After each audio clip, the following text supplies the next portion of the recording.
Noam, you were just talking about the issue of climate change. Let's turn to the presidential election and a clip of the presumptive Republican frontrunner Donald Trump speaking last month when he dismissed concerns about climate change. President Obama said the biggest threat to our country is global warming. That's cool. Give me a break, okay? The biggest threat to our country is nuclear, and we cannot let Iran get a nuclear weapon. That was Donald Trump. Noam Chomsky, your response on that comment and Donald Trump overall as a possible president of the United States. It's a pretty scary prospect. For one thing, it's not easy to find out what he thinks. If I doubt, it's not even clear that he knows what he thinks. He's a kind of a loose cannon. All kind of statements come out, sometimes some statement plus the negation of that statement within a few minutes. It's kind of a con job. But there are some pretty steady features of his position, which in fact were expressed in the clip that you ran. One, no, there isn't any global warming. Give me a break. That's not an issue. So what he's saying is, let's race to the precipice as quickly as we can. And we should not, this is not abstract. It's already having major effects, the Republican position. And notice it's not Trump, it's 100% of the Republican candidates taking essentially the same position.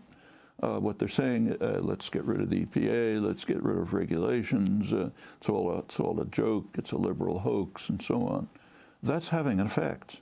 The Paris conference last December, the signing was just a couple of days ago, aimed at establishing a treaty which countries would be committed to adhere to, which would put fixed limits on global warming. The limits were nowhere near enough, but at least it was something. But even that could not be reached for one clear, explicit reason: the Republican Congress, which would not accept a treaty that was recognized worldwide. Therefore, the hope for a treaty was abandoned. In place was put voluntary agreements, obviously much weaker. When the Republicans on the Supreme Court just recently beat back a pretty moderate proposed Obama regulation on coal, that again is a message to the world. Says, don't bother doing anything. The biggest, most powerful country in the world just doesn't care, so you go ahead and do what you like. This is all literally saying, let's race to the precipice. And it's not remote. It's not a matter of centuries. It's a matter of decades. It's just shocking to see this happening. Now, Trump did mention correctly that nuclear weapons are a very serious threat, and he picked the absolute worst possible example. Iran is not a threat, period. The world doesn't regard Iran as a threat. That's a U.S. obsession. You look at global polls of global opinion taken by Gallup, its international affiliate, leading U.S. polling agency. One of the questions that they ask is, which country is the greatest threat to world peace? Answer, United States, by a huge margin. Iran is barely mentioned. Second place is Pakistan, inflated by the Indian vote. That's way behind the United States. That's world opinion, and there are reasons for it. Americans are protected from this information. The media literally did not report it.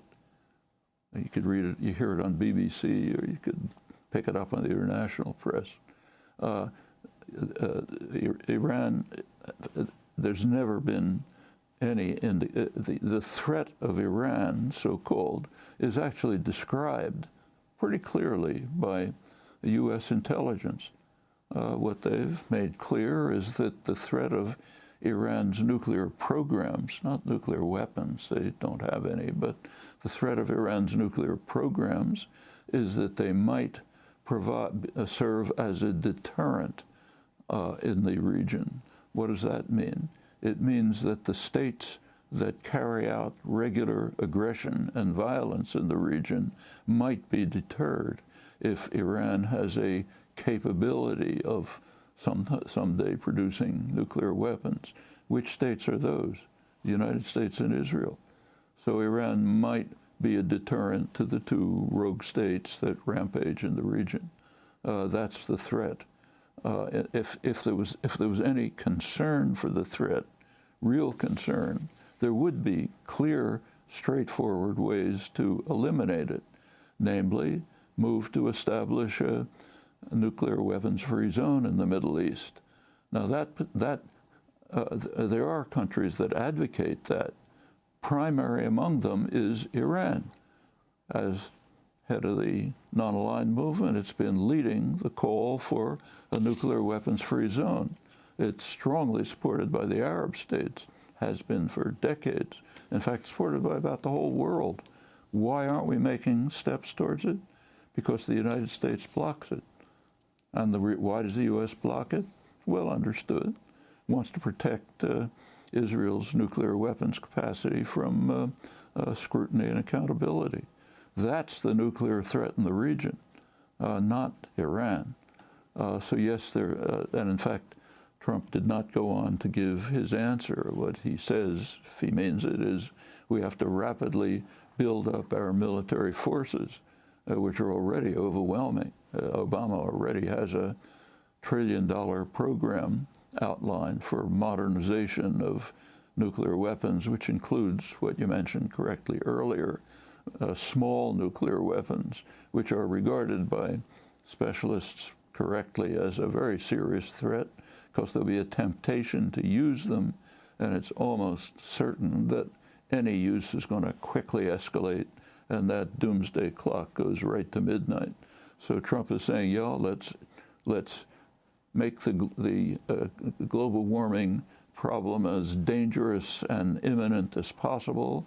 Let's march towards destruction of the species like we're destroying everyone else.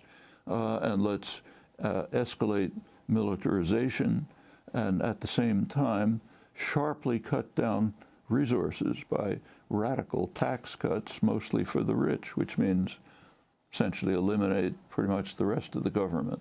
Incidentally, in that position, he's not very different from Paul Ryan, who's considered the intellectual on the Republican side. This is a really astonishing moment in human history, if you look at it.